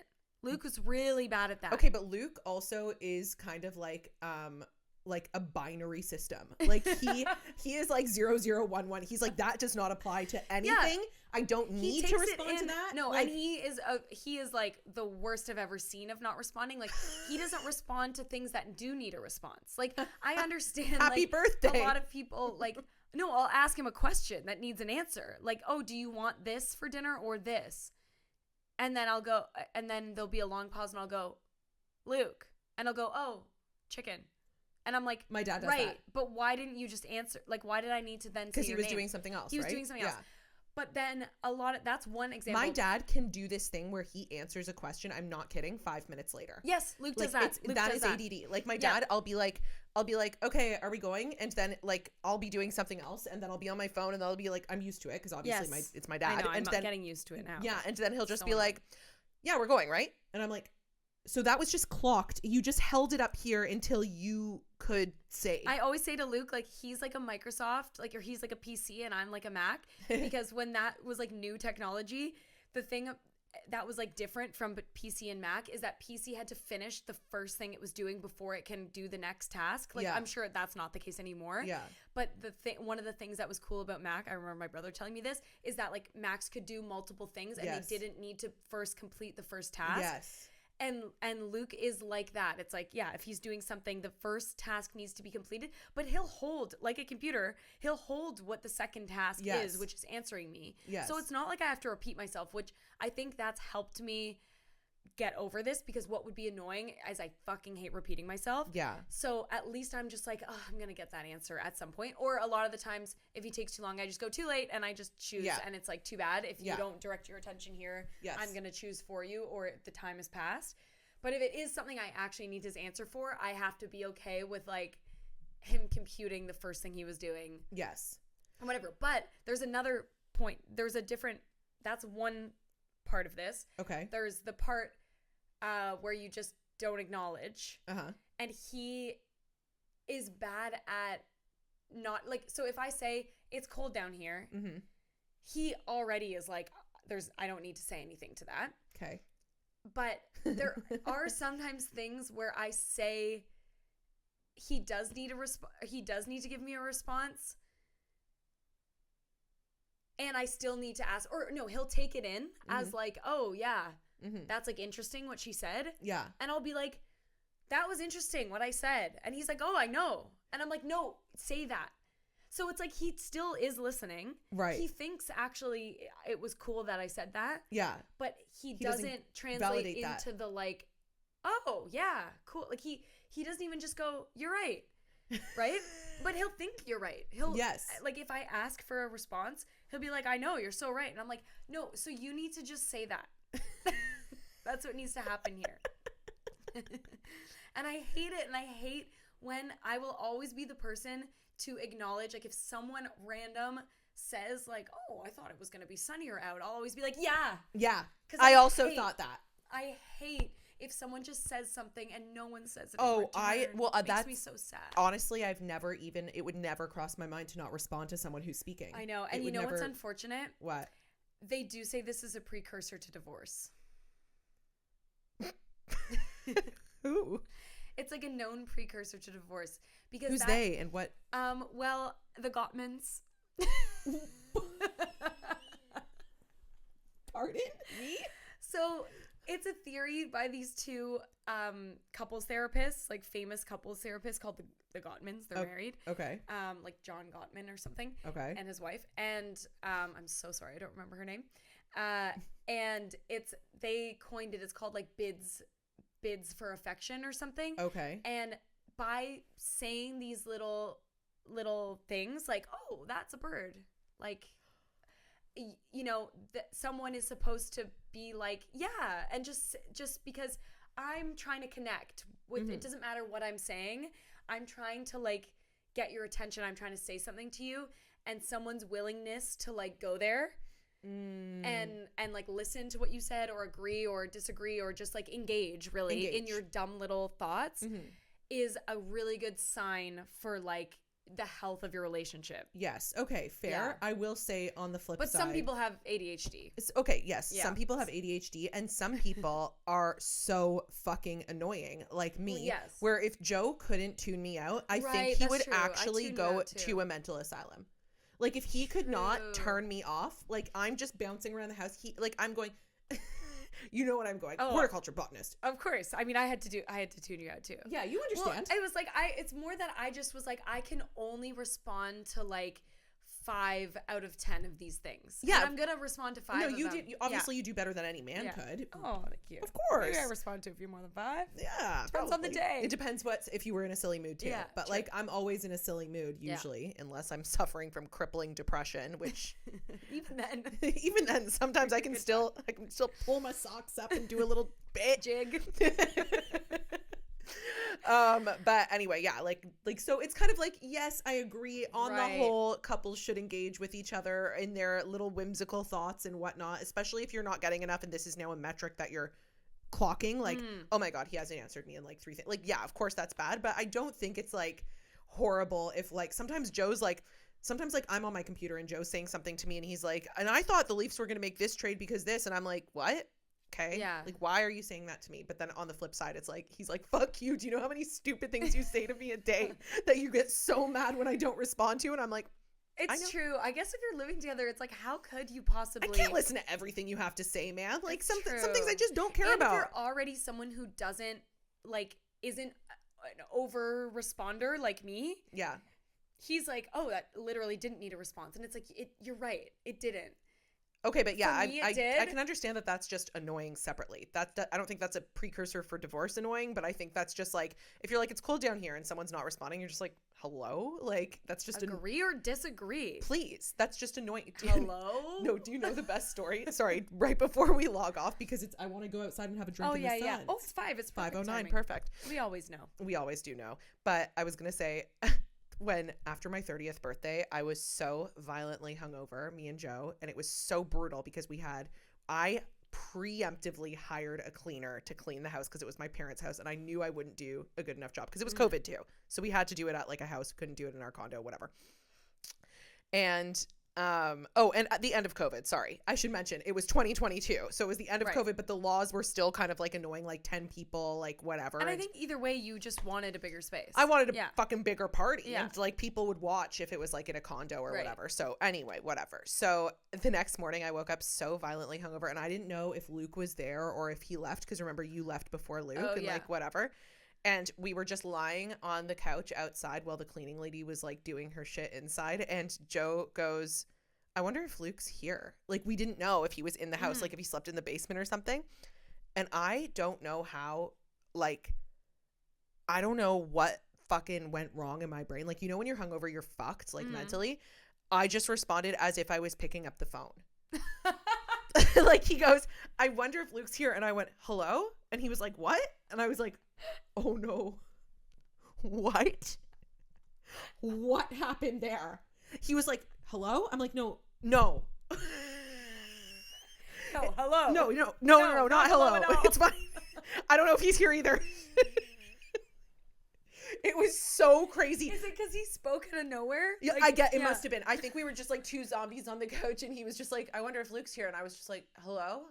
And he was like, oh my God, hello? And I'm like, it's fine, but hello? It would have been funny if when you said hello, Luke from the basement went, hi, Sam. Hi, Sam. Happy birthday. He was not, in fact, in the basement. He went home. No, he came home 30 minutes later. I was like, okay, you didn't need to stay for 30 Oh, more my minutes, God. but okay. Oh, my God. Yeah. So you don't think we're getting divorced? No. I don't think, like, as it stands right now, no. I mean, in 10 years, let me know where you're at. But yeah. I do actually think he's getting better at that because he knows it's important to me. He's just like, that's never been important to me. And seeing how his family works. Oh, yeah. Like, his parents don't give a fuck if he responds to them. So, of course, you're going to go through life thinking that responses aren't necessary. Oh, do you know that my mom went through the same thing with my dad's family? Really? Yes. She was like, they do not sit down and have dinner together. Yeah. They don't do compliments. They don't do anything. Every time they talk to each other, because I always used to say to my mom, I'm like, my dad would always like yell. Like my dad and his sister and his mom, they're always in a fight. Like that's how they communicate. And I don't know. I didn't even think about that. My mom was like, they have been like that since I met your dad. Like I would come in, they're screaming at each other. They don't sit down and like have dinner. They would always eat standing up. They're all restaurant people too. So that kind of makes sense. And my aunt worked at the police department, like night shifts. So they were always just like sitting at the counter, eating something, takeout, whatever, like never like sitting down for Christmas. They always did Christmas at my mom's. Like they just weren't that kind of family. And like, it makes perfect sense that my dad had to tune out his mom and his sister who were always screaming in the house. And then my mom eventually like kind of like got him. Did he get better at that? He got better. He's definitely not 100%. Like he has ADD. My dad has ADD. Yeah. For sure. Yeah. But I think it's just so does my brother. I, growing up, had to respond. Like I was conditioned to respond to everything. Like if my parents were speaking to me and I didn't answer them. Me too. My dad would kill me. No, specifically my dad so would kill me if I didn't respond. I also wasn't even allowed to yell. Like if they were calling me, I had to stop whatever I was doing in my room and come to the top of the stairs and say yes, dad, or yes, mom. I wasn't allowed to say what. Oh no. I wasn't allowed to like be like yeah, anything like that. I think I could say yeah, but I could not say what. Okay. My parents would be like, what the fuck? I think they loosened up, but at first I had to say yes, dad. Uh-huh. Or yeah, dad, I guess. But I had to be like, I had to address who was calling me. Yes. But anyway, I think I'm like hyper like, you know, hyper need. Yes, there's probably a nice person. In between that's closer to your side of the spectrum. His parents will be fully asking him a question. He won't even respond to them until they don't care. No, and he doesn't get in trouble. So I guess why would? So all of a sudden, this chick comes into his life. He's always getting in trouble for not responding. And I'm like, I don't know who. I don't know. Yeah, you have to. You gotta respond to people when they ask. Of course, but he'll answer to his name all the time. And then he'll answer your question. I think what upsets you is that he is completely capable of answering, but he does things in order. Like he's obviously if work. Like, remember how this used to happen with me and my brother was messaging me for the car? Yeah. Like, that would just randomly override whatever was happening. Right. I'd be like, okay, my brother needs my car right now. That's true. And then I learned how your brain worked, and that stopped bothering me. Yes. Which I actually do think this has stopped bothering me with Luke, and that maybe then we won't get divorced. Okay, I don't think you'll get divorced. I don't know who these Godarts are, but, like, you're not getting whatever. Jean-Luc Godard. You're not getting divorced because that couple made up a thing where you both have to look at a bird and say, nice bird. Big fucking deal. Do you know how many people don't get divorced and don't do that? That's true. Or people who do that and still get divorced. Yeah. Like how about nice bird, nice bird. By the way, I'm fucking my secretary. Okay. Acknowledge that. Acknowledge that, bitch. Here's some divorce papers. Yeah, exactly. So don't you worry about that. Okay. That does not in a divorce itself make. I'm sure it's a factor in a. I guess that's why they say it's a precursor, because it's like that without other things. I mean, yeah, like fucking not being able to do like numbers and shit is a precursor to Alzheimer's, and I can't count for shit, but I know I'm not getting it because it's genetic. Oh, so. Suck on that precursor. If any doctor wants to correct me, any listeners that's a doctor. I don't think it's fully genetic. I think no, maybe not fully genetic, but I think a lot of those are like genetic. Like people that have Alzheimer's skip a generation, you get Alzheimer's. Oh, shit. But I've heard that they're actually getting really close to fixing that. I heard that picking your nose gives you Alzheimer's. Oh, yeah. So there we go. I'm Did finished. You hear that? Yeah. I'm finished. Bye. I pick my nose every day. I was like, does blowing your nose count? Because I blow my nose so much. No, like we're not getting. Does your grandparents have Alzheimer's? No. Yeah, like we're just not getting that. Their noses for sure. Yeah, but it doesn't matter because they're solving Alzheimer's. Great. In our lifetime, Alzheimer's will be solved. You know what? Just crazily won't be solved randomly. Cancer. Yeah, it's too hard. Too many different types. They're getting better. Oh, there's some types that you can survive from. Oh, totally. And I think that it'll get to a point where it's you can detect early. You can like do that, but I don't think it's curable. I don't know. I was talking to one of our friends' husbands, like did pre-med and like was studying cancer and was like telling me all about how cancer works. I was like, what? I thought it was like we just can do it, but we're not. But it's because there's all these different types. And it mutates, like, and spreads a lot. Yes. And then it's about when you get what thing, I guess. Yes. But there's going to be, you might not be able to cure it, but there's going to be medications. There's going to be better surgeries. Yes. There's going to be early detection. There's going to be like living with it for longer. Like how pancreatic cancer now is like essentially a death sentence. I feel like that has to be. Can we like remake the pancreas? Like, can someone regrow a new organ? Like, why are pancreases fucking us up so much? Or is it that there are some cancers where they're like no symptoms at all until the very end? That might be the case. Maybe the lesson is let's be very proactive about our health and get the necessary tests and like let's be proactive. Like let's just be aware of things that are changing on our bodies. Okay, and on that note, I think we'll end this episode. We didn't mean it. Perfectly encompasses the themes of this episode. So maybe the lesson is just that we should be vigilant and in our health and aware. Yes, that's my advice of the day. Yes, great. Okay, well, thanks so much for listening. Write in to www.dollspace.com, doll with a zero, Dollspace.